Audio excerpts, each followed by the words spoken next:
शासनाने जाहीर केलेली कर्जमाफी फसवी असल्याचा आरोप करत सैताने गावातील शेतकरी प्रमोद पाटील यांनी आजपासून अनोख्या आंदोलनाला सुरुवात केली आहे। सरसकट कर्जमाफीच्या मागणीसाठी त्यांनी आधी जिवंत प्रेत यात्रा काढत निषेध नोंदवला आणि नंतर गावातून स्वतःची अंत्ययात्रा काढली।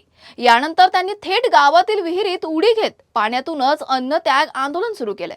जोपर्यंत सरसकट कर्जमाफीचं ठोस आश्वासन मिळत नाही तोपर्यंत विहिरीतून बाहेर येणार नाही असा ठाम पवित्रा त्यांनी घेतलाय। आंदोलन रोखण्यासाठी पोलीस आणि महसूल प्रशासनाने प्रयत्न केले, मात्र गावकऱ्यांमध्ये आणि पोलिसांमध्ये शाब्दिक वाद झाल्याचंही समोर आले। प्रशासन शेतकऱ्याला बाहेर काढण्यासाठी प्रयत्न करत आहे।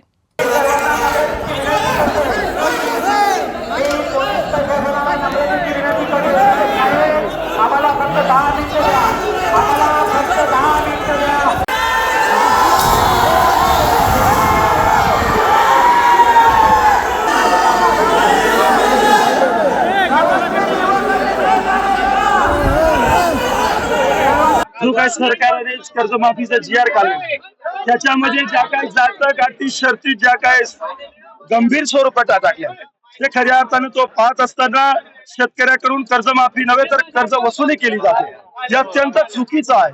सरकारने याच्यात अति तातडीने बदल करून माझ्या शेतकरी मायबापाला सत्तेत असताना सांगितलं होतं की आम्ही 7/12 कोरा करू। मग सरकारने महाराष्ट्रातील तमाम शेतकरी मायबापाचा 7/12 कोरा केला पाहिजे आणि ही शब्द पाळला पाहिजे। नेमकं कशा पद्धतीने आपण सरकारचा निषेध जो तो करत आहोत?